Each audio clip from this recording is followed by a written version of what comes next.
ओम नमः शिवाय। हर हर महादेव। आज आषाढ़ माह के कृष्ण पक्ष की प्रतिपदा तिथि और गुरुवार है। आप सभी को आषाढ़ मास के शुभारंभ की हार्दिक शुभकामनाएं। हिंदू कैलेंडर के अनुसार आषाढ़ का महीना चौथा महीना होता है और यह महीना धार्मिक दृष्टि से बहुत ही महत्वपूर्ण होता है। इसी महीने से चातुर्मास शुरू होता है, जो कि देवशयनी एकादशी के दिन से शुरू हो जाता है। भगवान श्री हरि विष्णु इस दिन 4 महीनों की योग निद्रा में चले जाते हैं और इसी महीने में आने वाली अमावस्या पितरों के श्राद्ध और तर्पण के लिए बहुत ही शुभ मानी जाती है। मान्यताओं के अनुसार आषाढ़ के महीने में भगवान श्री हरि की पूजा करने और दान देने से पुण्य फलों की प्राप्ति होती है। यह महीना जीवन में सकारात्मकता लेकर आता है और इस महीने में किया गया दान पुण्य बहुत ही शुभदायक और फलदायी होता है। भगवान श्री हरि विष्णु के साथ साथ भगवान सूर्यदेव और मंगल की उपासना करना बहुत ही शुभ होता है। कहते हैं कि कुंडली में बैठा मंगल जो अशुभ प्रभाव देता है वह शुभ प्रभाव देना शुरू कर देता है। और इसी महीने में शुक्ल पक्ष की द्वितीय तिथि को उड़ीसा के पुरी में भगवान जगन्नाथ रथ यात्रा का आयोजन किया जाता है। जगन्नाथ रथ यात्रा में भगवान श्री कृष्ण होते हैं और उनके भाई बलभद्र और बहन सुभद्रा होती है। मान्यता है कि जो भी व्यक्ति इस रथ यात्रा में शामिल होता है, भगवान जगन्नाथ उसकी सारी समस्याएं दूर कर देते हैं।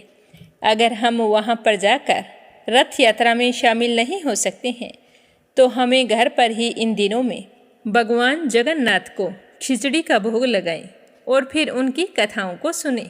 भगवान जगन्नाथ की कथाएं बहुत ही रोचक और प्रेरणादायक होती हैं। तो ये थी आषाढ़ मास से जुड़ी हुई कुछ महत्वपूर्ण जानकारी। अब अपनी सुनते हैं आज की कथा।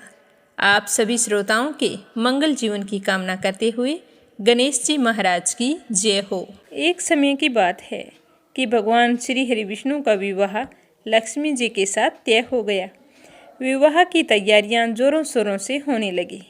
सभी देवी देवताओं को निमंत्रण पत्र भेजे गए, परंतु गणेश जी को निमंत्रण नहीं दिया गया। इस तरह निमंत्रण पत्र देते और शादी की तैयारियां करते करते शादी वाला दिन आ गया। बारात जाने का समय हो गया। सभी देवता अपनी पत्नियों के साथ विवाह में उपस्थित हुए तो उन सब ने देखा कि गणेश जी कहीं पर दिखाई नहीं दे रहे हैं। तो वे सारे के सारे आपस में चर्चा करने लगे कि क्या बात है, गणेश जी को न्योता नहीं दिया या फिर गणेश जी आए नहीं हैं। सभी को यह जानकर बड़ी ही हैरानी हो रही थी। तभी सबने विचार किया कि चलो विष्णु जी के पास चलते हैं और उन्हीं से पूछते हैं। तो विष्णु जी के पास जाकर उन्होंने कहा कि हम आपसे एक बात पूछना चाहते हैं कि आपने गणेश जी को बुलाया नहीं या फिर वे अपनी इच्छा से आए नहीं। तो विष्णु जी कहने लगे कि गणेश जी के माता पिता को मैंने न्योता भेज दिया है। अगर वो आना चाहते तो आ जाते। उन्हें अलग से न्योता देने की कोई ज़रूरत नहीं है। दूसरी बात ये है कि उनको 1.25 मन मूंग, 1.25 मन चावल, 1.25 मन घी और 1.25 मन लड्डू का भोजन दिन भर में चाहिए। अगर हम उसे बारात में लेकर चले गए तो उन्हें इस तरह खाता देखकर सारे लोग हंसेंगे। दूसरे के घर जाकर इतना सारा खाना पीना अच्छा भी तो नहीं लगता। इस तरह वार्ता कर रहे थे तो किसी ने सुझाव दिया कि यदि गणेश जी आ जाएं तो क्या है, द्वारपाल बनाकर घर पर बैठा देना, कह देना कि तुम घर का ध्यान रखना, जिससे गणेश जी को यह नहीं लगेगा कि उन्हें बुलाया नहीं। तो विष्णु जी को यह बात पसंद आ गई और उन्होंने गणेश जी को न्योता भेज दिया। न्योता मिलते ही गणेश जी बड़े प्रसन्न हुए, सज धज कर वहाँ आ पहुँचे। तो विष्णु जी कहने लगे कि आप घर की रखवाली करना। घर की रखवाली के लिए कोई समझदार और जिम्मेदार होना चाहिए, तो मुझे आपसे समझदार और जिम्मेदार कोई दूसरा नहीं लगा। तो यह सुनकर गणेश जी और भी प्रसन्न हुए। तो इस तरह गणेश जी को रखवाली के लिए बैठा दिया और बारात वहाँ से चल दी। नारद जी ने देखा कि गणेश जी दरवाजे पर बैठे हैं और बारात सारी चली जा रही है। तो वे गणेश जी के पास गए और पूछने लगे कि तुम बारात में नहीं जा रहे हो। तो गणेश जी भगवान कहने लगे कि मुझे तो घर की जिम्मेदारी दी है, कोई समझदार आदमी घर की रखवाली के लिए होना चाहिए, इसीलिए मैं तो यहाँ पर रुक गया हूँ। तो नारद जी कहने लगे कि उन्होंने आपका अपमान किया है। विष्णु जी तो आपको बुला ही नहीं रहे थे। सबने जब पूछा तो वो कहने लगे कि उनके बड़े बड़े कान, सूंड, मोटा सारा पेट, यह देखकर लोग हंसेंगे, और ऊपर से खाते कितना है, 1.25 मन लड्डू, 1.25 मन मूंग, 1.25 मन घी, बारात में ले जाकर मेरे ससुराल वालों की तो बदनामी होगी कि बारात में देखो कैसे बाराती आए हैं। तो यह सुनते ही गणेश जी बहुत ही दुखी हो गए और नारद जी से कहने लगे कि अब आप ही बताओ कि मैं क्या करूं। तो नारद जी ने कहा कि आप ऐसा करो कि अपनी मूषक सेना को आगे भेज दो और उनसे कहना कि आगे जाकर सारा रास्ता खोखला कर दे, जिससे उनके वाहन धरती में धंस जाए। इस तरह परेशान होंगे तो वो आपको सम्मान पूर्वक बुलाएंगे, क्योंकि विष्णु जी भूल गए हैं कि आप सर्वप्रथम पूजनीय हैं। तो गणेश जी ने नारद जी के कहते ही अपनी मूषक सेना को जल्दी से आगे भेज दिया और कहा कि सारी जमीन को खोखली कर देना। तो चूहों ने जैसा गणेश जी ने बोला था वैसा ही किया। जैसे ही विष्णु जी की बारात वहां से गुजरने लगी तो रथों के पहिए धरती में धंस गए। लाख कोशिश की परंतु पहिए नहीं निकल रहे थे। सभी ने अपने अपने उपाय किए पर पहिए नहीं निकले, बल्कि जगह जगह से टूट गए। अब किसी की समझ में नहीं आ रहा था कि क्या किया जाए। उधर शादी का मुहूर्त निकला जा रहा था तो विष्णु जी तो बड़े ही परेशान थे। तब नारद जी वहां पहुंचे और कहा कि आप लोगों ने गणेश जी का अपमान करके अच्छा नहीं किया है। यदि उन्हें मना कर लाया जाए तो आपका कार्य सिद्ध हो सकता है और आप पर आया यह संकट भी टल सकता है। तो शंकर भगवान ने अपने दूत नंदी को भेजा तो नंदी गणेश जी को लेकर वहां आ गए। गणेश जी का आदर सम्मान के साथ पूजन किया गया। तब जाकर कहीं रथ के पहिए निकले। पहिए तो निकल गए पर वो तो जगह जगह से टूट फूट गए थे। अब उन्हें सही कौन करे। तो पास ही के खेत में एक हाथी काम कर रहा था तो उसे समाचार भेजा कि सारे रथों के पहिए सही कर दो। तो वह अपने खेत का काम छोड़कर कारीगर का सारा सामान लेकर वहां आ गया।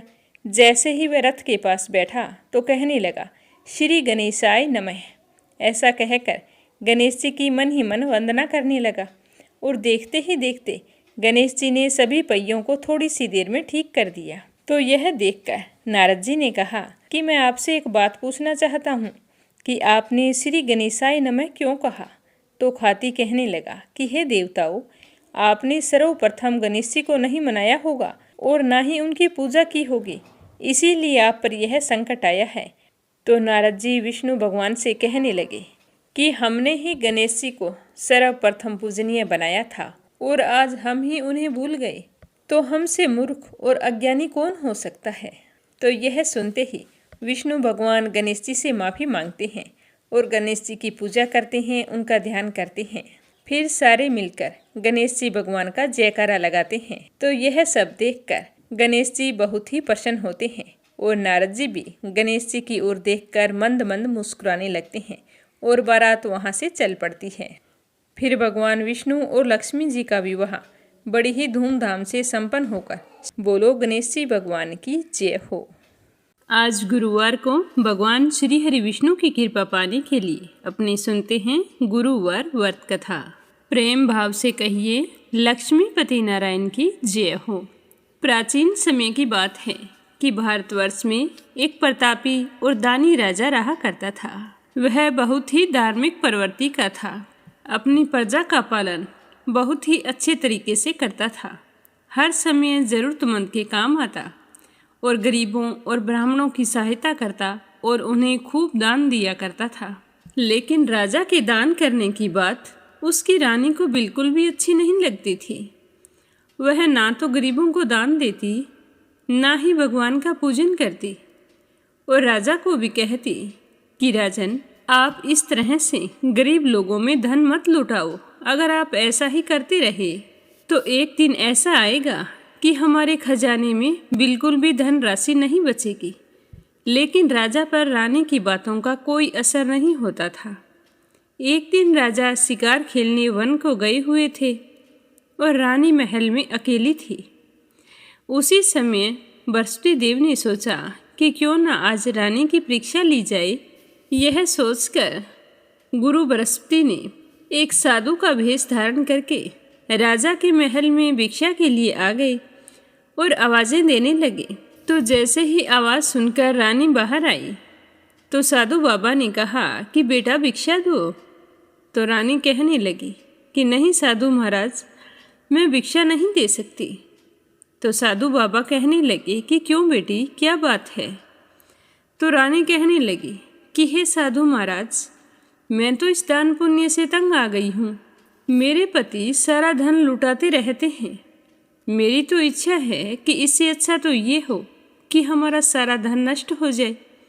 फिर देखती हूँ कि राजा इस तरह दान कैसे करेंगे, क्योंकि इस धन को तो एक ना एक दिन ऐसे ही नष्ट होना है।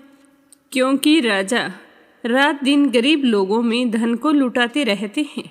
तो रानी की बात सुनकर साधु बाबा ने कहा कि हे देवी, तुम तो बड़ी विचित्र हो। धन संतान तो सभी चाहते हैं, पुत्र और लक्ष्मी तो पापी के घर भी होने चाहिए। यदि तुम्हारे पास अधिक धन है तो भूखों को भोजन दो, प्यासों के लिए प्याऊ बनवाओ, मुसाफिरों के लिए धर्मशालाएं खुलवाओ। जो निर्धन लोग हैं, अपनी कुंवारी कन्याओं का विवाह नहीं करवा सकते हैं, उनका विवाह करवा दो। ये तो बड़ी सौभाग्य की बात है कि तुम्हारे पास बहुत अधिक धन है। बेटी, दान देने से कभी भी धन नष्ट नहीं होता है, वह तो 4 गुना हो जाता है। इसीलिए तुम अपने धन को अच्छे कामों में लगाओ। ऐसा करने से तुम्हारा यश लोक और परलोक में फैलेगा। परंतु रानी पर साधु बाबा की बात का कोई भी असर नहीं पड़ा। वो कहने लगी कि हे साधु बाबा, आप मुझे कुछ ना समझाएं। मैं ऐसा धन नहीं चाहती हूँ जो हर जगह बांटती फिरूं। तो रानी की बात सुनकर साधु बाबा बड़े ही दुखी हुए और फिर कहने लगे कि बेटी, तुम्हारी अगर यही इच्छा है तो ऐसा ही होगा। मैं तुम्हें कुछ उपाय बताता हूँ जिनके करने से बहुत ही जल्द तुम्हारा सारा धन नष्ट हो जाएगा। तुम गुरुवार के दिन घर को गोबर से लीपना, फिर सिर धोकर स्नान करना, भट्टी चढ़ाकर कपड़े धोना। ऐसा करने से सारा धन नष्ट हो जाएगा। इतना कहकर साधु महाराज वहाँ से अंतर्ध्यान हो गए। यह सुनकर रानी बहुत ही खुश हुई। अब जैसे ही गुरुवार का दिन आया तो जो उपाय साधु बाबा ने बताए थे उन सभी का पालन किया, और ऐसा करने से केवल 3 गुरुवार बीते थे कि उनकी सारी धन संपत्ति नष्ट हो गई। भोजन के लिए राजा का परिवार तरसने लगा। अब तो ऐसे दिन आ गए थे कि उन्हें एक अन्न का दाना भी नसीब नहीं हो रहा था। तो एक दिन राजा ने रानी से कहा कि रानी, तुम यहीं पर रहो, मैं दूसरे देश को जाता हूँ, क्योंकि यहाँ पर मुझे सारे लोग जानते हैं। इसीलिए मैं कोई छोटा कार्य तो कर नहीं सकता। मैं थोड़ा बहुत धन कमा कर लाऊंगा, जिससे हमारा गुजर बसर अच्छे से हो जाएगा। ऐसा कहकर राजा परदेश चले गए और वहाँ जाकर जंगल से लकड़ी काट कर लाते और शहर में बेच देते। तो इस तरह अपना जीवन यापन करने लगे। लेकिन लकड़ियाँ बेचने से राजा को ज़्यादा कुछ नहीं मिलता था। खुद का गुजारा बड़ी मुश्किल से होता था। और उधर पीछे राजा के जाते ही रानी और दासी बहुत ही दुखी रहने लगी।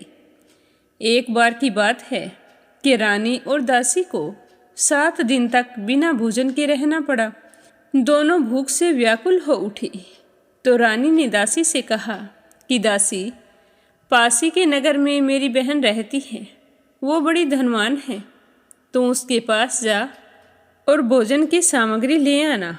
उससे कहना कि आपकी बहन ने कहा है, ताकि हमारा कुछ दिन तक अच्छे से गुजर बसर हो जाए, वरना भूख के मारे मेरे तो प्राण निकल जाएंगे। तो दासी रानी के कहे अनुसार उनकी बहन के पास गई। उस दिन गुरुवार का दिन था और रानी की बहन उस समय गुरुवार की व्रत कथा सुन रही थी।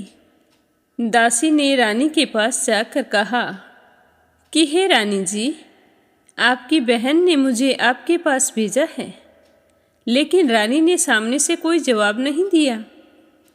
जब दासी को रानी की बहन से कोई उत्तर नहीं मिला तो वह बहुत ही दुखी हुई और भाग्य को कोसती हुई वापिस अपनी रानी के पास आ गई और आकर रानी को सारी बात बता दी कि आपकी बहन ने मेरी बात का कोई भी जवाब नहीं दिया है।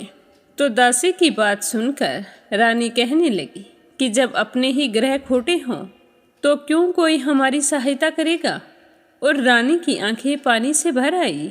और उधर रानी की बहन पूजा समाप्त करके उठी तो सोचने लगी कि मेरी बहन की दासी पता नहीं क्यों आई थी। मेरे नाम बोलने से वो अवश्य दुखी हुई होगी, मुझे जाना चाहिए।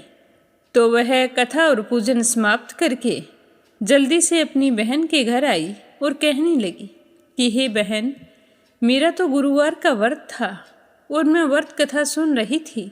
जब तक कथा सुनते हैं तब तक ना तो बीच में उठते हैं और ना ही बोलते हैं, इसीलिए मैं चुपचाप बैठी थी। अब बताओ कि तुम्हारी दासी मेरे यहाँ क्यों गई थी। तो रानी कहने लगी कि बहन, मैं तुमसे क्या छिपाऊं? देखो, मेरे घर में खाने तक को अनाज नहीं है। हमारी आर्थिक स्थिति इतनी खराब हो गई है कि राजा को देश छोड़कर जाना पड़ा। पता नहीं वो कहाँ है, किस हाल में है। यह कहते कहते रानी की आंखें पानी से भर आई। उसने दासी समेत पिछले 7 दिनों तक भूखे रहने की बात भी अपनी बहन को विस्तार से बता दी। तो रानी की बहन कहने लगी कि देखो बहन, भगवान गुरुदेव सबकी मनोकामना पूर्ण करते हैं। देखो, शायद तुम्हारे घर में अनाज रखा हो। तो पहले तो रानी को विश्वास नहीं हुआ, पर बहन के बार बार आग्रह करने पर रानी ने अपनी दासी को अंदर भेजा। तो दासी ने अंदर जाकर देखा तो सचमुच एक अनाज से भरा हुआ घड़ा मिल गया। तो वह बहुत ही खुश हुई और बाहर आकर रानी से कहने लगी कि रानी साहिबा, देखो, अनाज से भरा हुआ घड़ा है। हमें तो इतने दिन तक दिखाई ही नहीं दिया। ये तो भगवान की ही कृपा है। तो यह सुनकर रानी बहुत ही खुश हुई। तो दासी कहने लगी कि हे रानी, अगर आपको बुरा ना लगे तो मैं एक बात कहूँ। हमें जब भोजन नहीं मिला था तो हम 7 दिन तक भूखे रहे थे। तो मेरा तो कहना यही है कि आप अपनी बहन से गुरुवार के व्रत की विधि और कथा पूछ लो, ताकि हम भी व्रत कर सकें। और व्रत करने से गुरु बृहस्पति देव हम पर प्रसन्न हो जाए तो हमारे भी दिन बदल जाएंगे। तो दासी की बात सुनकर रानी ने अपनी बहन से पूजा की सारी विधि पूछी। तो उसकी बहन ने बताया कि गुरुवार के दिन चने की दाल और मुनक्का से भगवान विष्णु का केले की जड़ में पूजन करें तथा घी का दीपक जलाएं, व्रत कथा सुने और पीला ही भोजन करें और इस दिन नमक ना खाएं। इससे गुरु बृहस्पति देव बहुत ही प्रसन्न होते हैं। इस तरह व्रत और पूजन की सारी विधि बताकर रानी की बहन अपने घर चली गई। 7 दिन के बाद जब गुरुवार का दिन आया, रानी और दासी दोनों ने व्रत रखा। गुड़साल में जाकर चना और गुड़ ले आई। फिर उससे केले की जड़ में भगवान श्री हरि विष्णु की पूजा की और अपने मंगल जीवन की कामना करते हुए रानी ने अपने से हुई भूल चूक के लिए क्षमा मांगी। पूजा पाठ करने से दोनों को बहुत ही खुशी हुई, लेकिन फिर दोनों सोचने लगी कि पीला भोजन कहाँ से आएगा। यह सोच सोचकर दोनों बड़ी ही दुखी हो रही थी। उन्होंने पूरे श्रद्धा भाव से व्रत रखा था, तो गुरु बृहस्पति देव उनसे बहुत ही प्रसन्न थे। तो उन्होंने एक साधारण व्यक्ति का रूप धारण किया और 2 थालों में सुंदर पीला भोजन लाकर दासी को पकड़ाकर चले गए। भोजन देखकर दासी बहुत ही खुश हुई। फिर थाल लेकर अंदर आई और रानी से कहने लगी कि देखो रानी, भगवान ने हमारे लिए पीला भोजन भेजा है। तो रानी और दासी दोनों प्रेम पूर्वक भोजन करने लगी। उसके बाद से वे सभी गुरुवार को व्रत और पूजन करती। तो गुरु भगवान की कृपा से उनके पास फिर से धन संपत्ति आ गई, परंतु रानी फिर से पहले की तरह आलस्य करने लगी। तो एक दिन दासी रानी को समझाने लगी कि हे रानी, पहले भी तुम्हारे पास धन था तो तुम इसी तरह आलस्य करती थी। दान करने में, धन रखने में बहुत कष्ट होता था। तुम्हारी ही गलती की वजह से हमारा सारा धन नष्ट हो गया और हम दाने दाने के मोहताज हो गए। और अब हमें विष्णु भगवान की कृपा से धन मिला है तो तुम फिर से आलस्य करने लगी हो। हे रानी, मैं नहीं चाहती कि जो दुख हमने भोगे थे वो हमें फिर से भोगने पड़े। हे रानी, हमने बड़ी मुसीबतों के बाद यह धन पाया है, इसीलिए हमें इस धन को दान पुण्य में लगाना चाहिए। भूखे मनुष्यों को भोजन करवाओ, धन को शुभ कार्यों में खर्च करो, जिससे तुम्हारे कुल का यश बढ़ेगा, स्वर्ग की प्राप्ति होगी और तुम्हारे पितर प्रसन्न होंगे। तो दासी की बात सुनकर रानी ने अपने धन को शुभ कार्यों में खर्च करना शुरू कर दिया, जिससे पूरे नगर में उसका यश फैलने लगा, जिससे रानी को बहुत ही खुशी होती थी। अब रानी में आलस्य बिल्कुल भी नहीं रहा। पर राजा के तो वही हाल थे। जंगल में जाते, लकड़ियां काट कर लाते और फिर उन्हें बाजार में बेचकर अपने लिए भोजन की व्यवस्था करते। तो एक दिन राजा बहुत ही दुखी हो गए और एक पेड़ के नीचे आसन जमाकर बैठ गए, अपने पुराने दिनों को याद करके। और आज की हालत देखकर राजा व्याकुल हो गए और दुखी होकर राजा रोने लगे। उस दिन गुरुवार का दिन था। तो राजा ने देखा कि निर्जन वन में एक साधु प्रकट हुए हैं। वो साधु के वेश में स्वयं गुरु भगवान थे। वो लकड़हारे बने राजा के सामने आए और कहने लगे कि हे लकड़हारे, तू इस सुनसान जंगल में चिंता मगन क्यों बैठा है? तो लकड़हारे ने दोनों हाथ जोड़कर प्रणाम किया और कहा कि हे साधु महाराज, आप तो सब कुछ जानने वाले हैं, मैं क्या कहूँ। इस तरह कहकर राजा रोने लगे और साधु को अपनी आत्मकथा सुनाई। तो राजा की सारी बात सुनकर साधु बाबा ने कहा कि हे राजन, तुम्हारी स्त्री ने गुरुवार के दिन गुरु भगवान का निरादर किया है, जिसके कारण रुष्ट होकर तुम्हारी यह दशा कर दी है।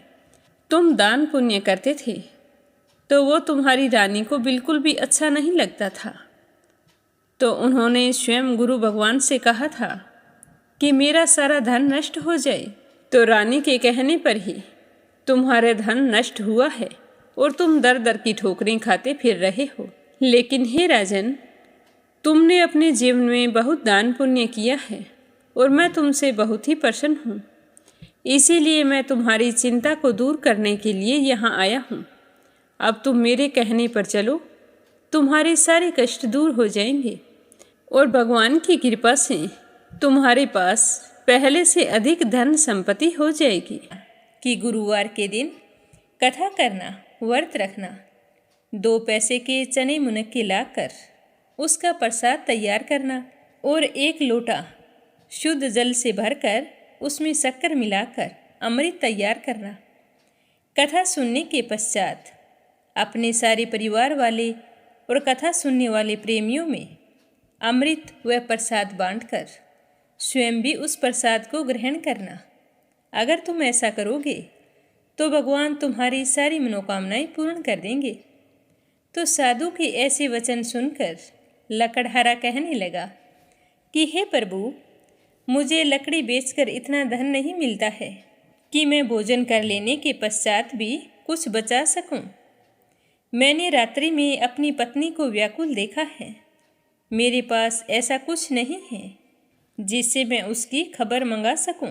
तो लकड़हारे की बात सुनकर साधु बाबा कहते हैं कि तुम किसी बात की चिंता मत करो। गुरुवार के दिन तुम रोजाना की तरह लकड़ियां लेकर जब शहर को जाओगे तो तुमको रोजाना से दुगना धन प्राप्त होगा, जिससे तुम भली भांति भोजन कर लोगे और बृहस्पति देव की पूजा का सामान भी आ जाएगा। इतना कहकर साधु बाबा अंतर्ध्यान हो गए। धीरे धीरे दिन बीतते गए। फिर वही गुरुवार का दिन आया। लकड़हारा जंगल से लकड़ी काटकर जब शहर में बेचने के लिए गया तो उस दिन उसे और दिन से अधिक पैसा मिला, जिसे पाकर वह बहुत ही खुश हुआ और भगवान का धन्यवाद करने लगा। फिर लकड़हारे बने राजा ने चना और गुड़ आदि लाकर गुरुवार का व्रत किया, तो उसी दिन से उसके सभी कलेश दूर हो गए। परंतु जब दोबारा गुरुवार का दिन आया तो राजा व्रत रखना भूल गया और इससे गुरु बृहस्पति देव नाराज हो गए। उस दिन उस नगर के राजा ने विशाल यज्ञ का आयोजन किया था तथा शहर में यह घोषणा करवाई थी कि कोई भी मनुष्य अपने घर में भोजन नहीं बनाएगा और ना ही आग जलाएगा। अगर किसी ने भी मेरी आज्ञा का पालन नहीं किया तो उसे फांसी की सज़ा दी जाएगी। तो इस तरह की घोषणा सारे नगर में करवा दी गई। राजा की आज्ञा के अनुसार सारे लोग राजा के यहाँ जाकर भोजन करने लगे, लेकिन लकड़हारा कुछ देर से पहुँचा, इसीलिए राजा उसे अपने साथ घर लेकर आ गए और घर पर एक कमरे में बैठाकर भोजन करवा रहे थे। तो उसी समय रानी की दृष्टि उस खूंटी पर पड़ी जिस पर उसका नौलखा हार टंगा हुआ था, तो वो हार वहाँ पर दिखाई नहीं दिया। तो रानी ने सोचा कि ज़रूर इसी मनुष्य ने मेरा हार चुराया है। तो रानी ने उसी समय सिपाहियों को बुलाकर उसे कैद खाने में डलवा दिया। लकड़हारा बेचारा बहुत ही दुखी हुआ कि जो गुनाह मैंने किया ही नहीं उसकी सज़ा मुझे भुगतनी पड़ रही है। ना जाने मैंने पूर्व जन्म में कौन से बुरे कर्म किए थे जिसकी वजह से मुझे आज इतने दुख उठाने पड़ रहे हैं। तो इसी तरह दुखी होता हुआ वह लकड़हारा उसी साधु बाबा को याद करने लगा जो जंगल में मिला था।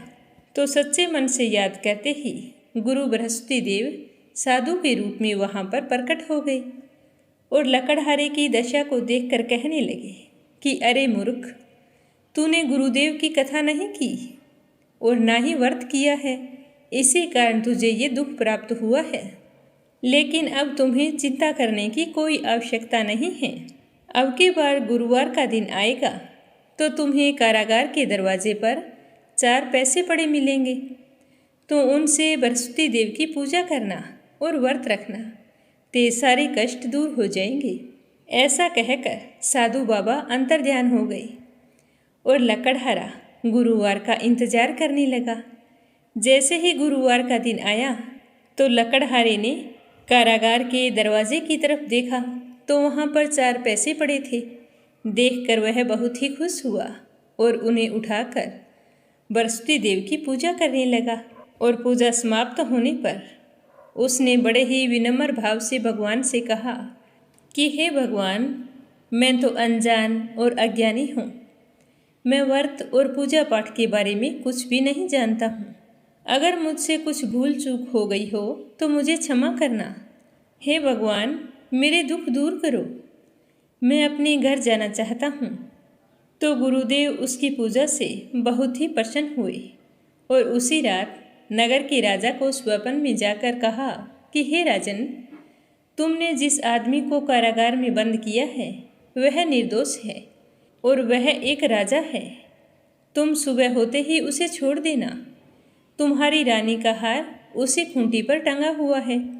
अगर तुम ऐसा नहीं करोगे तो मैं तुम्हारा धन और राज्य सब कुछ नष्ट कर दूंगा। तो इस तरह रात्रि के स्वप्न को याद करके राजा प्रातःकाल उठते ही खूंटी पर टंगे हुए हार को देखा और फिर लकड़हारे को बुलाकर उसे क्षमा मांगी। फिर लकड़हारे को योग्य सुंदर वस्त्र आभूषण देकर विदा किया। गुरुदेव की आज्ञा अनुसार लकड़हारा अपने नगर की ओर चल दिया। जब राजा अपने नगर के निकट पहुंचा तो उसे बड़ा ही आश्चर्य हुआ, क्योंकि नगर में पहले से अधिक बाग, तालाब, कुएं तथा बहुत सी धर्मशाला, मंदिर आदि बन गए थे। तो राजा पूछने लगे कि ये बाग और धर्मशाला किसने बनवाए हैं? तो सारे लोग कहने लगे कि ये तो सब रानी और बांदी ने बनवाए हैं। तो राजा को बहुत ही आश्चर्य हुआ और गुस्सा भी आया कि रानी के पास इतना धन कहाँ से आया, जो मेरे जाते ही उसने इतने कुएं बावड़ी बनवा दिए हैं। तभी एक व्यक्ति जाकर रानी को खबर कर देता है कि राजा आ गए हैं और महल की तरफ आ रहे हैं। तो रानी ने बांदी से कहा कि हे दासी, जो कुछ मैं कह रही हूँ तुम ध्यान से सुनना। राजा हमको कितनी बुरी हालत में छोड़ गए थे और हमारी ऐसी हालत देखकर कहीं वो वापस ना लौट जाएं, क्योंकि वो सोचेंगे कि हमारे पास इतना धन कहाँ से आया है, कहीं हमारी नीयत में खोट तो नहीं आ गया। इसीलिए हे दासी, तुम दरवाजे पर खड़ी हो जा। तो रानी की बात सुनकर दासी दरवाजे पर खड़ी हो गई। राजा आए तो उन्हें अपने साथ महल में ले आई। तब राजा ने क्रोध करते हुए अपनी रानी से कहा कि हे रानी, तुम्हें यह धन कहाँ से प्राप्त हुआ? तुम ऐसा कौन सा कार्य करती हो जो आज तुम्हारे पास इतना धन वैभव है? तो राजा के गुस्से को शांत करती हुई रानी कहती है कि हे राजन, मैंने ऐसा कोई कार्य नहीं किया है। यह सारा धन तो हमें गुरु बृहस्पति देव ने दिया है।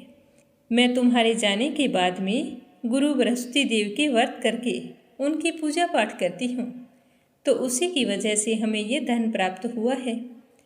तो राजा सोचने लगे कि साधु बाबा की बात सच थी। फिर से धन और अपने परिवार को पाकर राजा बहुत ही खुश हुए और राजा ने निश्चय किया कि 7 रोज बाद तो सारे लोग गुरु बृहस्पति देव का पूजन करते हैं, व्रत रखते हैं, परंतु मैं अब से रोजाना दिन में 3 बार कहानी कहा करूँगा और रोजाना व्रत किया करूँगा। अब राजा के दुपट्टे में हर समय चने की दाल बंधी रहती। अब राजा 3 बार दिन में कहानी कहते और रोजाना व्रत रखते। एक दिन राजा ने विचार किया कि कितने महीने हो गए अपनी बहन के यहाँ नहीं गया हूँ, मुझे अपनी बहन से मिलकर आना चाहिए। तो ऐसा निश्चय करके राजा घोड़े पर सवार होकर अपनी बहन के घर के लिए रवाना हो गए। थोड़ी दूर गए तो कथा कहने का समय हो गया। तभी मार्ग में राजा ने देखा कि कुछ आदमी एक मुर्दे को लेकर जा रहे हैं। तो राजा ने उन्हें रोक कर कहा कि अरे भाइयों, मेरे गुरु बृहस्पति देव की कथा सुन लो। तो वो कहने लगे कि लो, इनकी सुनो, हमारा तो आदमी मर गया है और इसे अपनी कथा की पड़ी है। परंतु कुछ बुजुर्ग आदमी कहने लगे कि कथा सुनने में कोई हर्ज नहीं है, राम का नाम लेना अच्छा होता है। चलो सारे गुरु बृहस्पति देव की कथा सुनते हैं। तो सारे एकाग्र होकर राजा से गुरु बृहस्पति देव की कथा सुनने लगते हैं। राजा कथा कहनी शुरू करते हैं। जब कथा आदि होती है तो वह मुर्दा हिलने लगता है और जब कथा समाप्त होती है तो वह तो राम राम कह के खड़ा हो जाता है। तो यह देखकर सभी को बहुत ही आश्चर्य होता है और सारे लोग राजा का धन्यवाद करने लगते हैं और राजा वहाँ से आगे चल पड़ते हैं। तो आगे मार्ग में उन्हें एक किसान हल चलाता हुआ मिलता है। तो राजा उसे देखकर कहते हैं कि अरे भाई, तुम मेरे गुरु बृहस्पति देव की कथा सुन लो। तो राजा की बात सुन के किसान कहता है कि भाई, तुम्हारे तो कोई कामकाज है नहीं, मेरे तो बहुत काम है। जब तक मैं तुम्हारी कथा सुनूंगा 4 हरिया जोत लूँगा। तुम यहाँ से जाओ और अपनी कथा किसी और को सुनाना, जिसके तुम्हारी तरह कोई काम ना हो, वही तुम्हारी कथा को सुन सकता है। तो राजा निराश होकर आगे चलने लगे। राजा के वहाँ से जाते ही बैल पछाड़ खाकर गिर गए और किसान के पेट में जोरों का दर्द होने लगा। उसी समय उस किसान की माँ रोटी लेकर आई। जब उसने अपने पुत्र को जमीन पर बुरी तरह से लौटते हुए देखा तो भागकर उसके पास गई और पूछा कि बेटा, क्या हुआ? तो बेटे ने सारा हाल कह सुनाया। तो उसकी माँ दौड़ी दौड़ी उस घुड़सवार के पास गई और जाकर कहने लगी कि मैं तुम्हारी कथा सुनूंगी, तुम चलो मेरे खेत पर चलकर कथा कहना। तो राजा उसकी माँ की बात सुनकर बहुत ही प्रसन्न हुए और उसके पीछे पीछे उसके खेत पर जाकर कथा कहनी शुरू की। तो कथा सुनते ही किसान के पेट का दर्द बंद हो गया और बैल भी उठ खड़े हुए।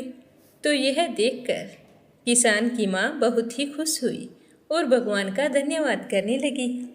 फिर राजा वहाँ से चलकर अपनी बहन के घर पहुँच गई।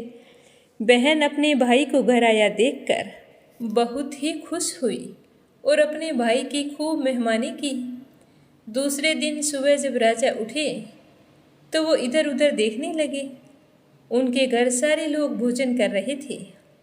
तो राजा की बहन कहने लगी कि भैया आप क्या देख रहे हैं। तो राजा ने अपनी बहन से कहा कि बहन, आप तो सारे लोग भोजन कर रहे हैं और मैं तो रोजाना गुरु बृहस्पति देव की कथा कहता हूँ। अब यहाँ पर कोई भूखा मनुष्य मिलेगा जो मेरे गुरु बृहस्पति देव की कथा सुन ले। तो बहन कहने लगी कि भैया, हमारा तो ऐसा देश है कि उठकर सारे लोग पहले भोजन करते हैं और बाद में कोई अन्य काम करते हैं। अगर कोई पड़ोस में है तो मैं देख आती हूँ। ऐसा कहकर वो देखने के लिए चली गई, परंतु उसे ऐसा कोई व्यक्ति नहीं मिला जिसने भोजन ना किया हो। अतः वह एक कुम्हार के घर गई जिनका लड़का बीमार था। वहाँ जाकर उसे पता चला कि यहाँ पर 3 दिन से किसी ने भोजन नहीं किया है। तो रानी ने कुम्हार से कहा कि कुम्हार भाई, मेरे भाई से गुरु बृहस्पति देव की कथा सुन लो। तो कुम्हार कथा सुनने के लिए तैयार हो गया। तो राजा ने उनके घर जाकर जैसे ही कथा कही तो कुम्हार का लड़का बिल्कुल ठीक हो गया। अब तो राजा की चारों तरफ खूब प्रशंसा होने लगी। अपनी बहन के यहाँ रहते हुए कई दिन हो गए थे। तो एक दिन राजा ने अपनी बहन से कहा कि बहन, हम अपने नगर को जाना चाहते हैं। मैं चाहता हूँ कि तुम भी तैयार हो जाओ। तो राजा की बहन अपनी सास के पास जाकर कहती है कि माँ जी, मेरे भैया मुझे कुछ दिनों के लिए अपने साथ लेकर जाना चाहते हैं।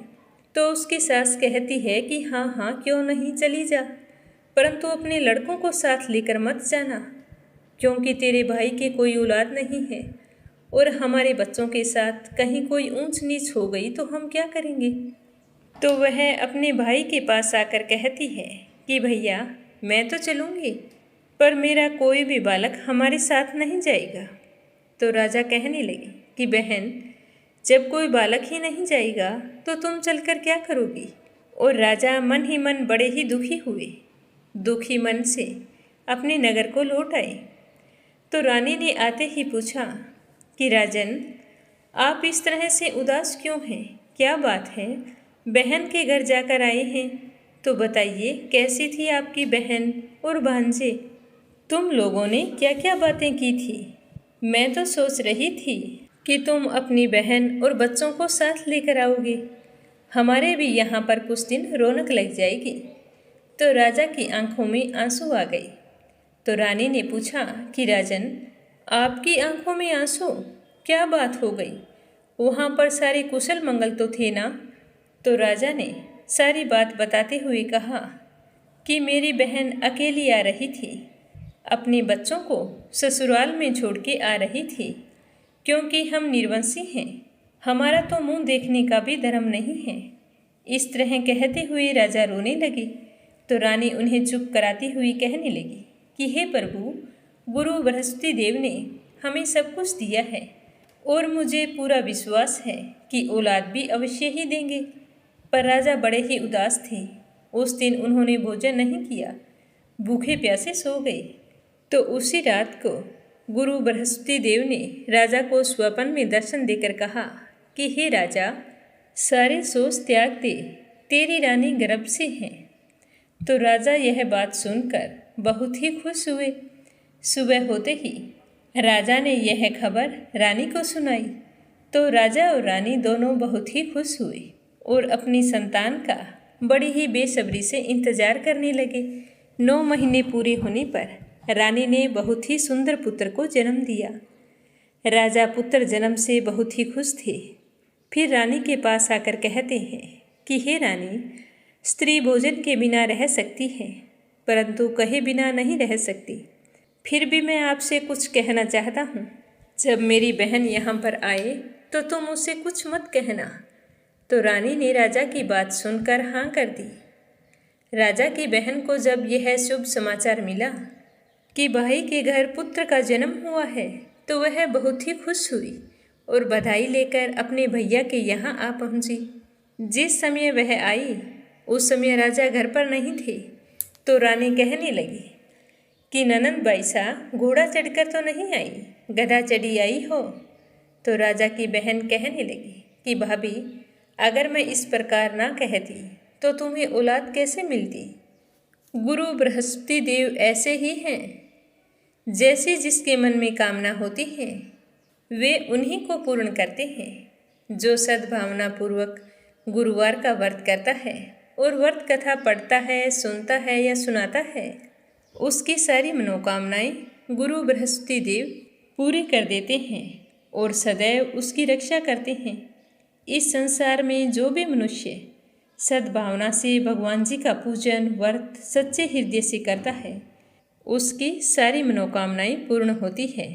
प्रेम से बोलो, गुरु बृहस्पति देवता की जय हो, विष्णु भगवान की जय हो। अब अपने सुनेंगे भगवान श्री कृष्ण की अनन्य भक्त कर्माबाई की कहानी। तो इस कहानी को श्रद्धा भाव से सुनना और मीरा भक्ति स्टोरी चैनल को सब्सक्राइब करके इस वीडियो को ज़्यादा से ज़्यादा शेयर करना। भगवान श्री कृष्ण आपकी सारी मनोकामनाएं पूर्ण करे। बोलो श्री कृष्ण भगवान की जय हो। कर्माबाई को मारवाड़ की मीरा भी कहा जाता है। जब जब भगवान श्री कृष्ण का उल्लेख आता है तो कर्माबाई का नाम जरूर आता है।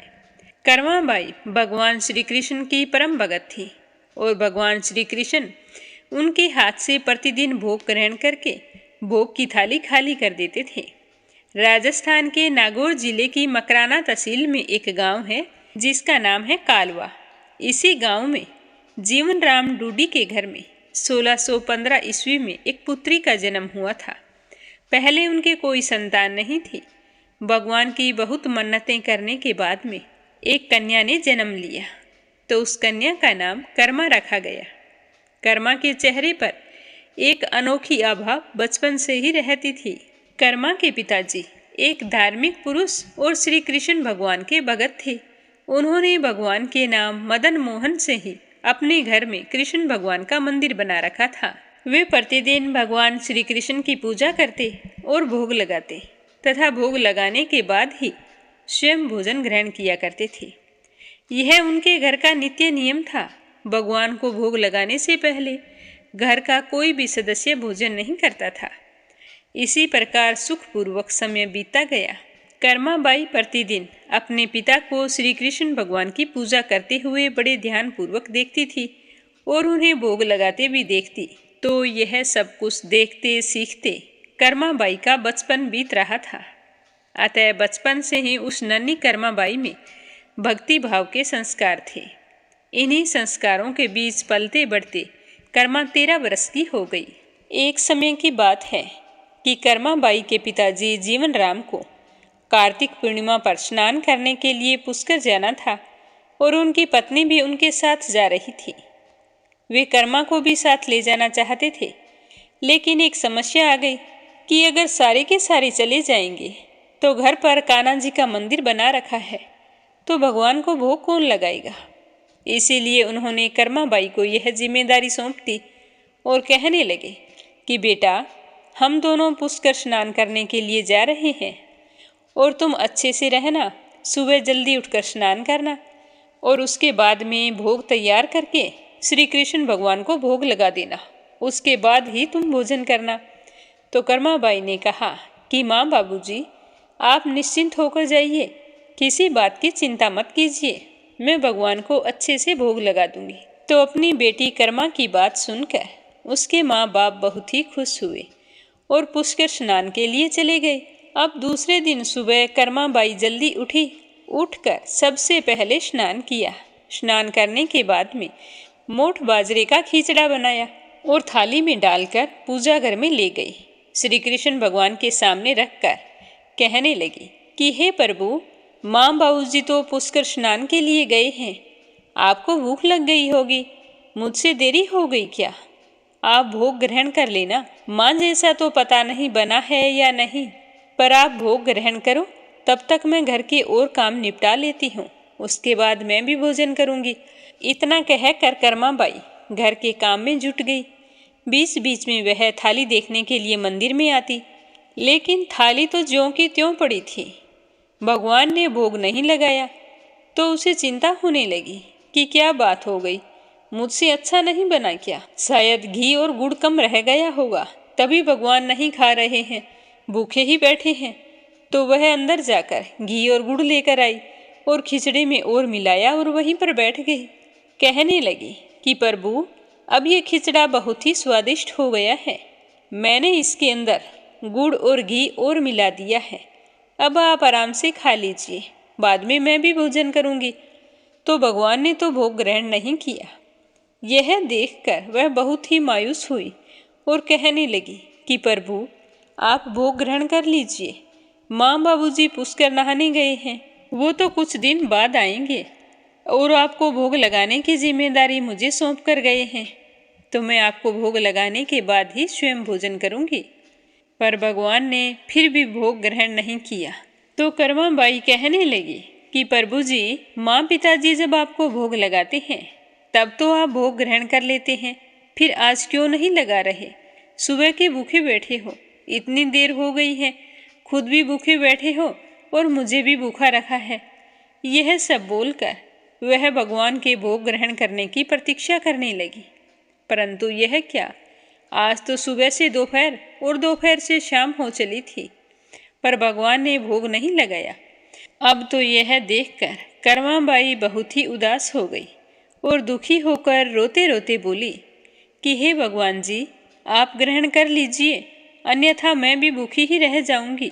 तो प्रेमवश होकर भगवान कान्हा जी के काठ की मूर्ति से आवाज आई।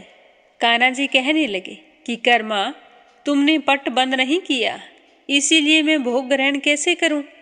यह सुनकर कर्माबाई बहुत ही खुश हुई और पट को खींचकर बंद कर दिया। भगवान श्री कृष्ण ने खिचड़ी का भोग ग्रहण किया और पूरी की पूरी थाली खाली कर दी। कर्माबाई ने थोड़ी देर बाद में देखा तो भोग की थाली बिल्कुल खाली पड़ी थी। तब कर्माबाई बोली कि भगवान जी, इतनी सी बात थी तो मुझे पहले ही बोल देते। सुबह से दोपहर, दोपहर से शाम हो गई, खुद भी भूखे रहे और मुझे भी भूखा रखा। इसके बाद कर्माबाई ने भी भर पेट खिचड़ा खाया। अब तो प्रतिदिन कर्माबाई खिचड़ा बनाती और उसके अंदर खूब सारा घी और गुड़ डाल देती और भगवान जी भोग ग्रहण करने के लिए आते। इसी बीच उसे यह लगने लगा कि अब तो भगवान जी फटाफट भोग ले लेते हैं, क्या पता उन्हें सुबह जल्दी भूख लग जाती होगी। मैं तो साफ सफाई करती हूँ, नहाती धोती हूँ, उसके बाद में भोग तैयार करती हूँ। तो अब से ऐसा करूँगी कि सबसे पहले उठकर भोग बनाऊँगी और प्रभु जी को भोग लगाकर स्वयं भोजन कर लूँगी और फिर दिन भर अपने सारे काम करती रहूँगी। फिर वह इसी तरह करने लगी। करते करते 1 महीना बीत गया और उसके माँ और बाबूजी तीर्थ से लौट आए। आते ही पिताजी ने अपनी लाडली पुत्री से पूछा कि पुत्री कर्मा, तुमने किसी भी दिन भगवान को भूखा तो नहीं रखा? तो कर्मा कहने लगी कि नहीं पिताश्री, मैंने भगवान को प्रतिदिन भोग लगाया है। फिर जब उसकी माँ रसोई घर में गई तो देखा जो गुड़ से मटका पूरा भरा हुआ था वो तो बिल्कुल खाली पड़ा था। तो उन्होंने कर्मा को बुलाया और पूछा कि बेटा, गुड़ कहाँ है? तो कर्मा कहने लगी कि रोजाना भगवान श्री कृष्ण उसके पास आते हैं और खिचड़ी का भोग ग्रहण करते हैं। एक दिन भगवान ने भोग नहीं लिया था तो मैंने सोचा कहीं मिठास कम ना हो, इसीलिए मैं कुछ ज़्यादा ही गुड़ और घी डाल देती हूँ। इस तरह बताते हुए कर्माबाई ने पहले दिन हुई सारी परेशानी के बारे में अपने माँ बाबूजी को बताया। कर्मा ने कहा कि भगवान ने बहुत देर तक भोग ग्रहण नहीं किया था। फिर मैंने खिचड़ी में घी और गुड़ और डाला, तब भगवान ने मुझे कहा था कि तुम पट बंद कर दो, उसके बाद मैं भोग ग्रहण करूँगा। तो मैंने जल्दी से पट बंद कर दिए और फिर भगवान जी ने फटाफट भोग ले लिया। तो यह सुनकर उसके माता पिता बड़े ही हैरान थे। वे सोचने लगे कि जिन ईश्वर के आशीर्वाद हेतु आज हमें गए हुए महीना हो गया, इतनी दूर तीर्थ यात्रा पर गए थे, जिन्हें पाने के लिए लोग ना जाने क्या क्या करते रहते हैं, कहाँ कहाँ भगवान को ढूंढते हैं, और वे भगवान उनकी बेटी के हाथ से घर में खिचड़ा खाते हैं। ये कैसे संभव है? तो उन्हें यह सुनकर चिंता होने लगी। वो दोनों सोचने लगे कि कहीं हमारी बेटी बावली तो नहीं हो गई। ये भी सोच लिया कि क्या पता कर्मा ने पूरा गुड़ खा लिया हो। इस पर कर्मा कहने लगी कि अगर आपको यकीन नहीं है तो कल अपनी आंखों से देख लेना, मैं खुद भगवान को भोग लगाऊंगी। तो इसी आश्चर्य से उसके माँ बाबूजी को रात में नींद भी नहीं आई, सुबह होने की प्रतीक्षा कर रहे थे। दूसरे दिन कर्माबाई सुबह जल्दी उठी, बिना नहाए धोए सीधे खिचड़ा बनाया और भगवान के मंदिर में भोग की थाली रखकर पट बंद कर दिए और कहने लगी कि आओ भगवान जी, भोग ग्रहण करो। माँ और बाबूजी मान ही नहीं रहे कि मैंने आपको गुड़ और घी खिलाया है। ये तो अब आपको ही सिद्ध करना होगा कि मैं सच बोल रही हूँ। तो भक्त की पुकार सुनकर भगवान जी को आना ही था। वो आए और खिचड़ा खाने लग गए।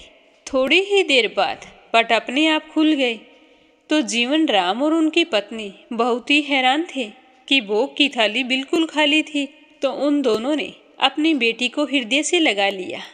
उसके बाद कर्माबाई ही रोजाना भगवान को भोग लगाया करती थी। उसके माँ बाप इतने हैरान थे कि हम सोचते हैं कि नहाओ धो, मंदिर में पूजा पाठ करो, उसके बाद भगवान को भोग लगाएं तो ही भगवान भोग लेता है। लेकिन हमारी बच्ची की सच्ची श्रद्धा देखकर यह बिना नहाए भोग तैयार करती है, फिर भी भगवान उसे खुशी खुशी ग्रहण करते हैं। इसी तरह समय बीतता रहा। कोई कारणवश उसके माता पिता की मौत हो गई तो कर्माबाई अकेली बहुत ही निराश और उदास हो गई। अपने माँ बाबूजी को याद करती रहती। उसका उस घर में बिल्कुल भी मन नहीं लगता था। तो वे एक दिन अपने कान्हा भगवान की मूर्ति को साथ लेकर तीर्थाटन के लिए निकल पड़ी। परंतु भगवान की कृपा से उन्हें हर दिन खिचड़ा बनाने के साधन मिल ही जाते और वे प्रतिदिन कान्हा जी को खिचड़ा खिला देती।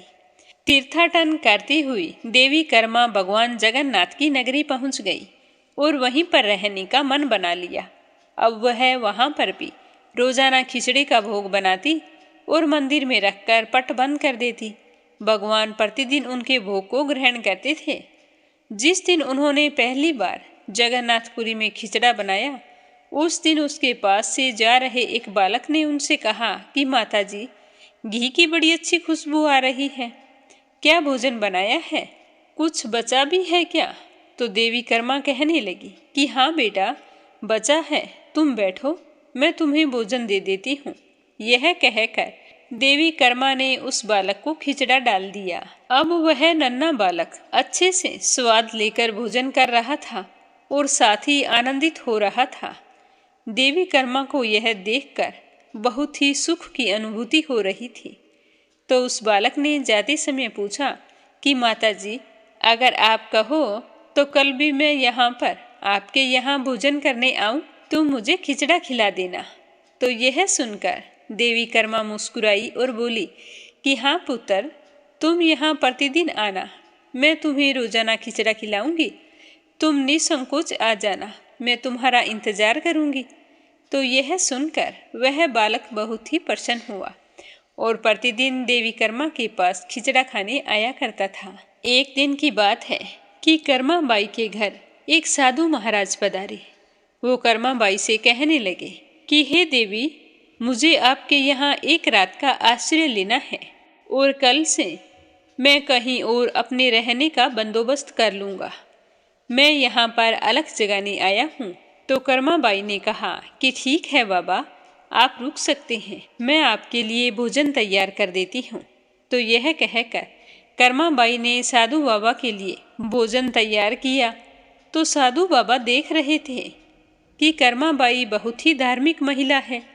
सुबह हुई तो साधु बाबा ने देखा कि कर्माबाई उठी और सीधे रसोई घर में चली गई और वहां जाकर खिचड़ा बनाने लगी। फिर भगवान को भोग लगाया। इतने में वह नन्हा बालक वहां पर आया तो कर्माबाई ने उसे भी खिचड़ा परोस दिया।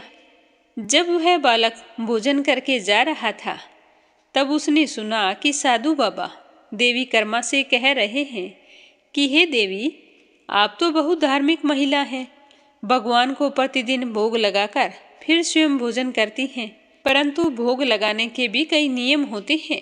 अगर बुरा ना मानो तो मैं आपसे एक बात कहूँ। तो कर्माबाई ने कहा कि साधु महाराज, जरूर कहिए। तो साधु बाबा कहने लगे कि आपको बिना नहाए ऐसा कभी नहीं करना चाहिए। आप देखने में तो भगवान की परम भक्त लगती हैं, लेकिन बिना नहाए और बिना साफ सफाई किए भगवान के लिए भोग तैयार करती हैं। आपको बिना नहाए ऐसा नहीं करना चाहिए। आप तो भगवान की परम भक्त लगती हैं।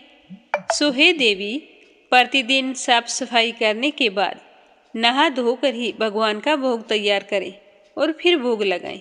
यह सुनकर देवी कर्मा हाथ जोड़कर कहने लगी कि साधु बाबा, आज के बाद से आप जैसा कह रहे हैं मैं वैसा ही करूंगी। मैं तो इस बात से अनजान थी, मुझे पता नहीं था। तो कर्मा बाई की बात सुनकर साधु बाबा बड़े ही प्रसन्न हुए और कर्मा बाई को आशीर्वाद देते हुए वहां से चले गए। अगले दिन से देवी कर्मा सुबह उठी, पहले साफ सफाई की, फिर स्नान किया और स्नान करने के बाद में रसोई घर में गई और भोग तैयार करने लगी।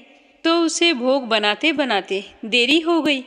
अब भगवान को भोग नहीं लगा तो उस बालक को भी भोजन नहीं मिला। बालक आकर कहने लगा कि माता, देर हो रही है, मुझे भूख लगी है, भोजन दो। तो कर्मा बाई कहने लगी कि रुक जाओ लल्ला, भगवान को भोग लगा दूं, उसके बाद तुम्हें लाकर देती हूँ। तो यह कहकर वो पहले भगवान को भोग लगाती है और फिर उस बालक को भोग लाकर देती है। तो बालक जल्दी जल्दी भोग खाकर भाग जाता है। कर्मा बाई सोचती रहती है कि आज मुझे देरी हो गई, तो उसने तो ढंग से खाया भी नहीं। खिचड़ा गर्म था, कहीं मुंह ना जल गया हो, ना उसने पानी पिया, कितना परेशान हुआ होगा। पर कर्मा बाई को क्या पता कि वो साक्षात भगवान है, जो रोजाना बालक का रूप धारण करके मेरे पास खिचड़ा खाने के लिए आते हैं। फिर उस दिन बालक के खिचड़ा खाकर चले जाने के बाद में मंदिर में पुजारी जी जाते हैं और जैसे ही मंदिर के कपाट खोलते हैं तो देखते हैं कि भगवान के मुख पर तो खिचड़ा लगा हुआ है। तो वह पुजारी सोचने लगा कि मैंने तो कभी खिचड़े का भोग ही नहीं लगाया, फिर भगवान के मुख पर खिचड़ा कैसे लगा। पुजारी जी भगवान से कहने लगे कि हे प्रभु, आपकी लीला भी अपरंपार है। मैंने आपको खिचड़े का भोग नहीं लगाया और आपके मुख पर खिचड़ा लगा हुआ है। यह कहकर पुजारी जी कान्हा जी के मुख से खिचड़ा पोंछ देते हैं, फिर पूजा अर्चना करते हैं। सारा दिन सोचते सोचते बीत गया। रात्रि हुई, पुजारी जी सारा काम निपटाकर सो गए। तो भगवान श्री कृष्ण पुजारी जी के सपने में आकर कहने लगे कि हे भक्त, तुमने सही कहा है, तुम मुझे खिचड़े का भोग नहीं लगाते हो, फिर भी मेरे मुख पर खिचड़ा लगा हुआ था। मेरी प्रिय भक्त है कर्मा, वो मुझे प्रतिदिन खिचड़े का भोग लगाती है और मैं स्वयं उसके घर जाकर भोग ग्रहण करके आता हूँ। जो इस मंदिर के आगे साधु बाबा आए हैं, उन्हें समझा देना कि मेरी माता को इस तरह परेशान ना करे। साधु बाबा ने ना जाने उनसे क्या क्या कहा है कि पहले उठो, साफ सफाई करो, फिर स्नान करो, फिर भोग तैयार करो। तो आज तो मेरी माँ बहुत परेशान हुई और भोग बनाने में देरी हो गई।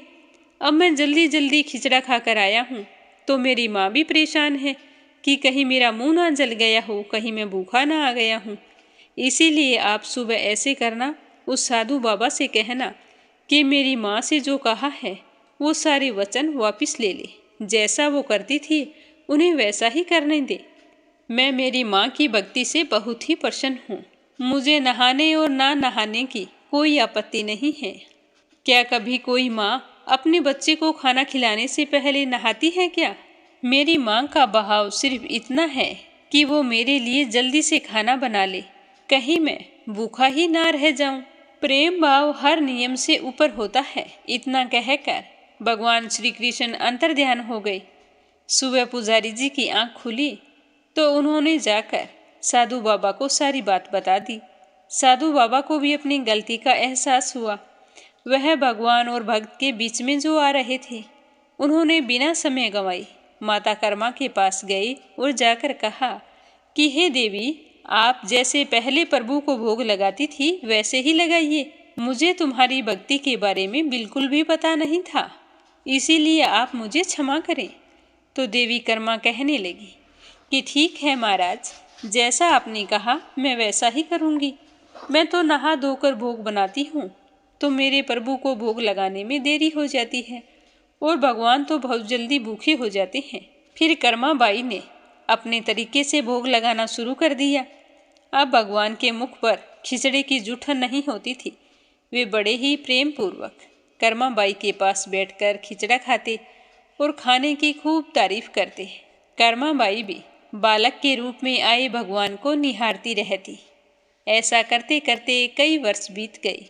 एक दिन पुजारी जी ने सुबह आकर मंदिर के पट खोले तो देखा भगवान की आंखों से झरझर आंसू बह रहे हैं और उन्होंने भोग ग्रहण नहीं किया है।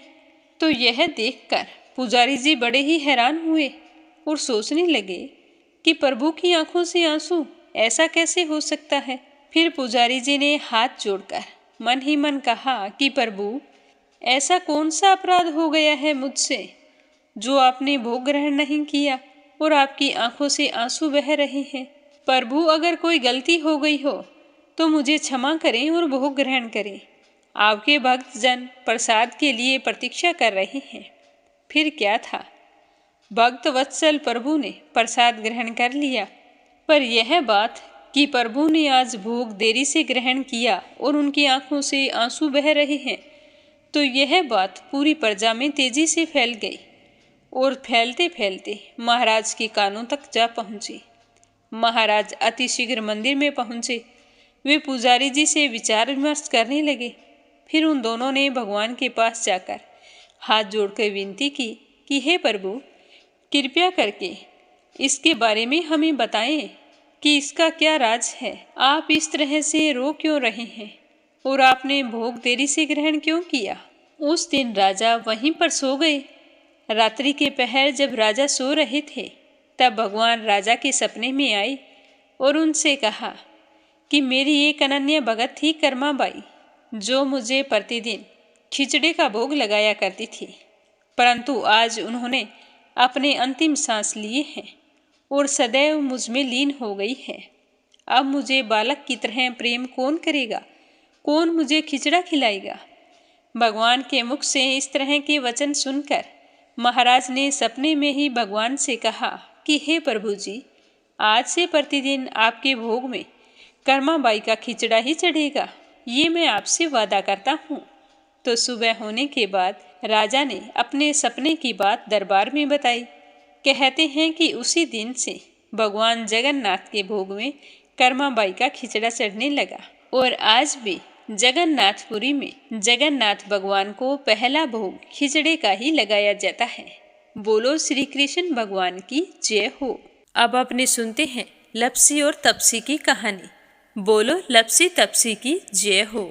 बहुत पुराने समय की बात है। एक गांव में एक ब्राह्मण परिवार रहा करता था। उसमें पति पत्नी के अलावा उनके 2 बच्चे थे। एक बेटा था, एक बेटी थी। ब्राह्मण दंपति बहुत ही सरल स्वभाव के थे। समय मिलने पर प्रभु का स्मरण किया करते थे। उनकी बेटी बहुत ही संस्कारी और सुशील थी, लेकिन उनका बेटा आवारा किस्म का था। वह कोई काम धाम नहीं करता और ना ही कभी अपने माँ बाप का कहना मानता था। समय के साथ दोनों बहन भाई बड़े हो गए। बहन की शादी कर दी गई, पर भाई का वही हाल था। उसके माँ बाप ने उसे समझाया कि बेटा, अब हम वृद्ध हो चले हैं, तुम कोई काम किया करो, लेकिन उस पर उनकी बातों का कोई असर नहीं होता था। तो एक दिन ब्राह्मणी अपने पति से कहने लगी कि स्वामी, आप बिल्कुल काम छोड़ दीजिए। जब घर में कुछ भी नहीं होगा तो यह अपनी जिम्मेदारी समझेगा और काम पर लग जाएगा। तो ब्राह्मण ने दूसरे दिन से काम पर जाना छोड़ दिया। तो यह देखकर उनके बेटे ने कोई काम नहीं किया और चोरी करने चला गया। आते जाते राहगीरों को लूट लेता और उसी से अपने घर का गुजारा किया करता था। तो उसकी लूटने और चोरी करने की आदत से सारे गांव वाले उसे लपसी कहने लगे। तो लपसी की इस हरकत से उसके माँ बाप बहुत ही दुखी रहते थे, पर वह किसी की सुनने के लिए तैयार नहीं था। इसी तरह समय बीतता गया। एक दिन की बात है कि लपसी एक पीपल के पेड़ पर बैठा था। तभी शिव पार्वती जा रहे थे। पार्वती माता गहनों से लदी हुई थी। तो लपसी उन्हें देखकर सोचने लगा कि सूरत के कितने गहने हैं, आज ये सारे के सारे लूट लूँगा तो मुझे कई महीनों तक चोरी नहीं करनी पड़ेगी। तो वह लूटने के इरादे से पीपल की ओट में होकर बैठ गया।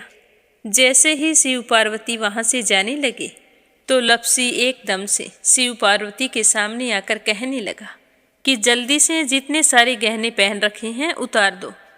तो पार्वती माता कहने लगी कि तुम चोरी क्यों करती हो, तुम्हें पता है चोरी करना पाप है। तो लप्सी कहने लगा कि क्या करूं, घर पर मेरे माँ बाप हैं, मेरी एक भांजी है, उनके लिए दोनों समय भोजन की व्यवस्था कहाँ से करूं, मुझे कोई काम तो आता नहीं है।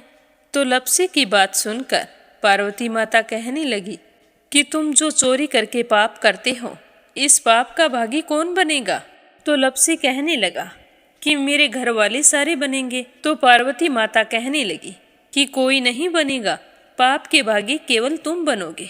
तो लप्सी कहने लगा कि मैं लूट खोस कर उन्हीं के लिए लेकर जाता हूँ, तो पाप के भागी तो उन्हें बनना ही पड़ेगा।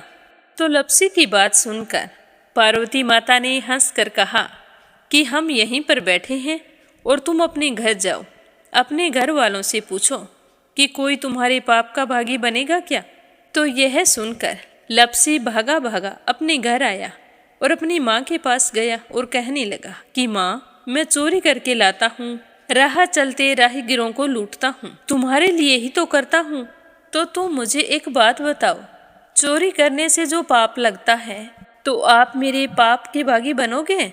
तो लप्सी की बात सुनकर उसकी माँ कहने लगी कि बेटा, मैंने तो तुमसे नहीं कहा कि तुम चोरी करके लाओ, तुम कमा कर लाओ, हमें तो 2 वक्त की रोटी चाहिए, मैं तो तुम्हारे पाप की भागी नहीं बनूंगी। तो माँ के मुंह से इस तरह की बात सुनकर लप्सी तो हैरान हो गया।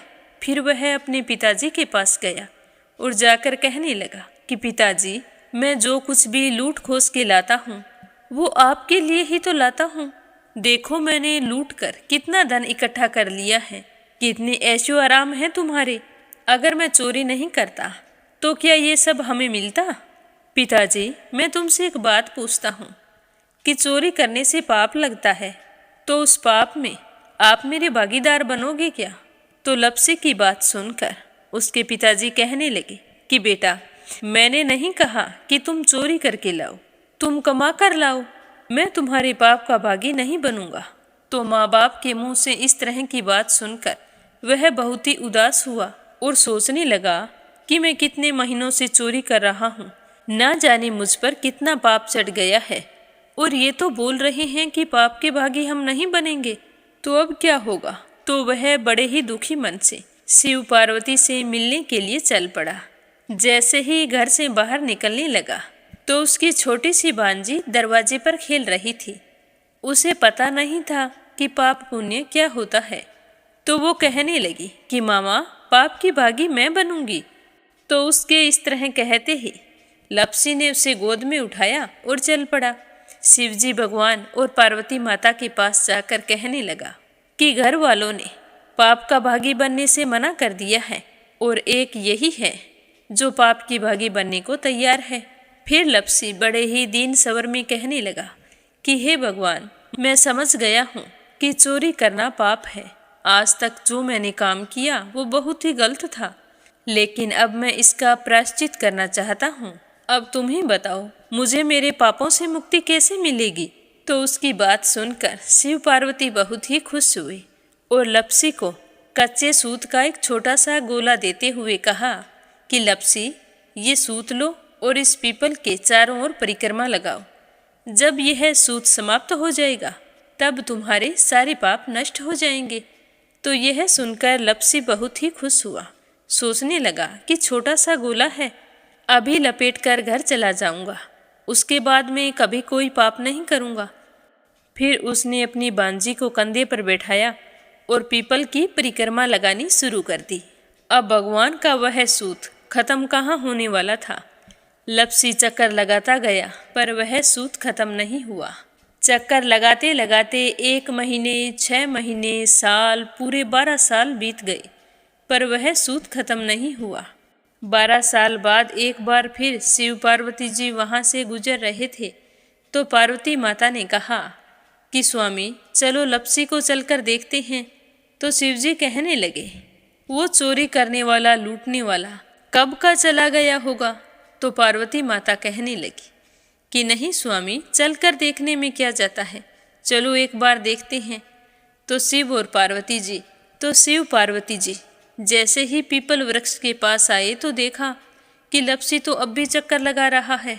वहाँ चारों ओर गहरी खाई हो गई है और लपसी की बड़ी बड़ी दाढ़ी, मूंछें, नाखून बढ़ गए हैं।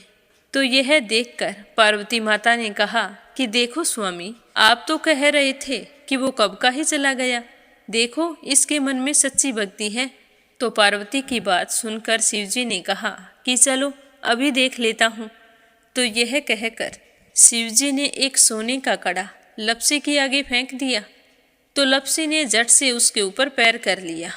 फिर अचानक से उसका ध्यान शिव पार्वती जी की ओर गया तो वो हाथ जोड़कर कहने लगा कि भगवान, अब तो मेरे पाप समाप्त हो गए होंगे, आप मुझे यहाँ से जाने की आज्ञा दीजिए, आपका यह सूत अभी तक खत्म नहीं हुआ है। तो शिवजी भगवान ने कहा कि तुम्हारे पाप कर्म भी अभी तक पूरे नहीं हुए हैं। तो शिवजी की बात सुनकर लपसी कहने लगा कि भगवान, मुझे पूरे 12 वर्ष हो गए हैं आपकी भक्ति करते करते, और अब भी आप मुझ पर शक कर रहे हैं। तो शिवजी ने कहा कि अपना पैर उठाओ। तो जैसे ही लपसी ने अपना पैर उठाया तो उसके पैर के नीचे सोने का कड़ा था।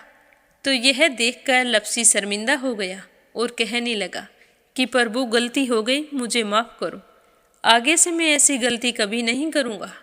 तो शिवजी कहने लगे कि नहीं लपसी, तुम्हारा पाप ऐसे पूरा नहीं हो सकता, अब तुम्हें 12 वर्ष तक और इसी तरह परिक्रमा करनी होगी, उसी के बाद तुम्हारे पाप समाप्त होंगे।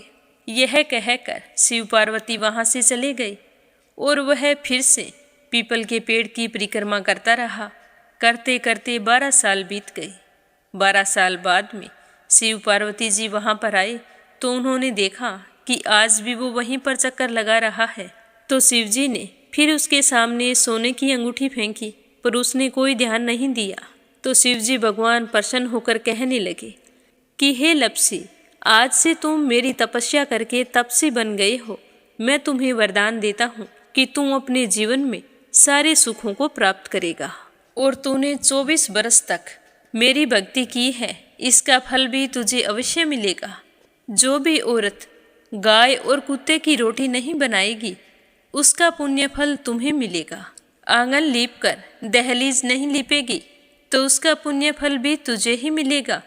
अगर हमारे घर की बहन बेटी को हम सूट, तीवल या साड़ी भेंट स्वरूप देते हैं तो साथ में मोली का धागा और कुछ रुपए नहीं देंगे, तो उसका पुण्य फल भी तुम्हें ही मिलेगा। अगर कोई दिए से दिया जलाएगा तो उसका पुण्य फल भी तुम्हें ही मिलेगा।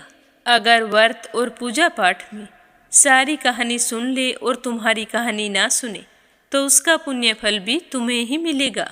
कहा जाता है कि तभी से सुबह पहली रोटी गाय की और सुबह की अंतिम रोटी छोटी बनाई जाती है और शाम को अंतिम रोटी बड़ी बनाई जाती है जो कुत्ते की होती है। और दिए से दिया भी नहीं जलाया जाता। और घर की बहन बेटियों को सूट और तीवल के साथ भेंट स्वरूप कुछ रुपए भी जरूर दिए जाते हैं। और उसी दिन से हर व्रत कथा के बाद में लपसी तपसी की कहानी जरूर सुनी जाती है।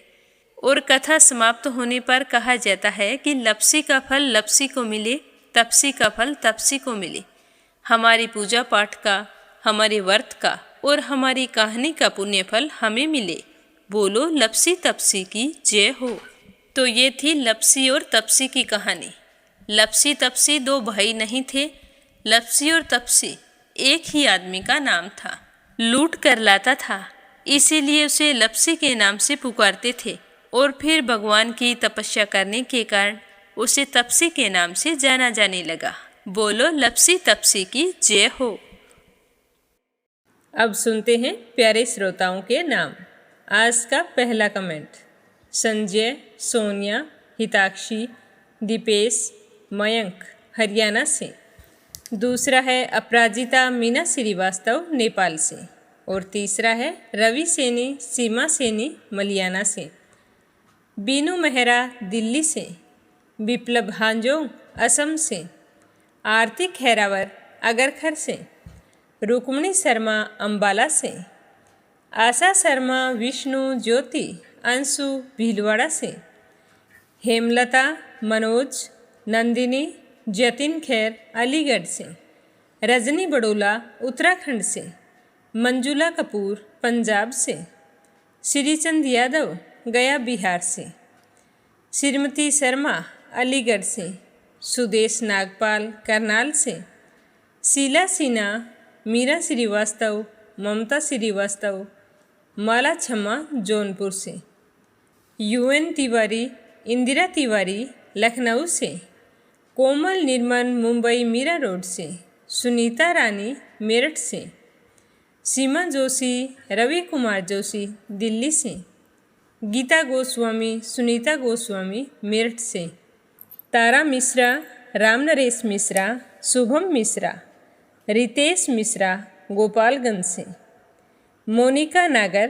तिगांव से, रिधिमा परमिला सुरेश यादव धामतरी से, रेखा धर्मेंद्र शर्मा जयपुर से, मीरा अग्रवाल बंगाल से, सुनीता गोयल उत्तराखंड से, शोभा कुंवर पुरोहित अहमदाबाद से, चंद्रकांता दिल्ली से, नीमा मठपाल रामनगर से, राजकुमार दिल्ली से, संजीव कंसल कविता कंसल कृष्णा कंसल हितेश कंसल आरुष कंसल रानी कंसल मुजफ्फरनगर से, सीमा गोयल सतपाल गोयल पानीपत से, अनिल सबरवाल दिल्ली से, निर्मला सिसोदिया दिल्ली से, राधा रोहिला दिल्ली से, सरोज अग्रवाल जबलपुर से, उषा शर्मा सोदत सिटी से, वीणा देवी रियासी, शंभू प्रसाद भट्ट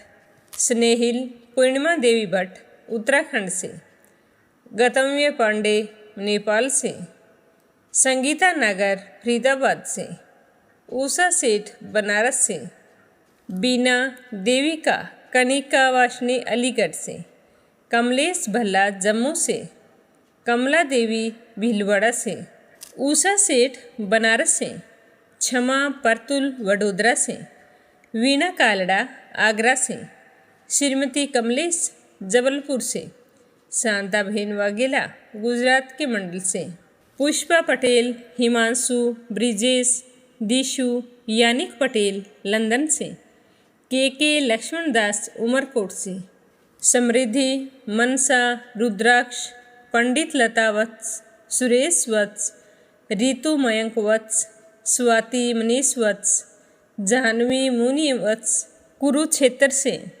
सावित्री ईश्वरलाल रामचंदानी गाजियाबाद से, सुयश शर्मा मीनाक्षी शर्मा शिव कुमार शर्मा बादाम देवी शर्मा जयपुर से, निर्मला पांचाल करनाल से, तनीषा कुमारी के लक्ष्मण दास उमरकोट से, देवी सिंह कार्तिक पायल सौम्या उमा रघुवंशी गजबा सोदा से, पूजा पाठक उत्तराखंड देहरादून कोशानी से, मीरा पूजा सोना सवाई शंकरलाल प्रमोद यादव साहू हिमाचल प्रदेश से, रामवती देवी जगवीर सिंह रुद्र कुमार अनुज कुमार ज्योति वंदना भावना रुद्र कुमार आराध्या आन्या तोलू मोलू अविका मेरठ से, अशोक कुमार जी भटनागर भोपाल मध्य प्रदेश से, रजनी सिंगल हरियाणा से, राधिका मिश्रा सोनम मिश्रा माधुरी मिश्रा जानवी मिश्रा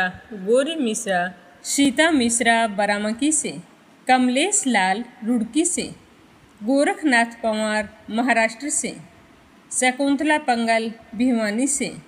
आप सभी श्रोताओं का बहुत बहुत धन्यवाद। आप अपना प्रेम और विश्वास हमेशा यूं ही बनाए रखना और आषाढ़ के पूरे माह प्रस्तुत कथाओं को पूरे प्रेम भाव से सुनना और ज़्यादा से ज़्यादा दूसरे विष्णु भक्तों में शेयर करना।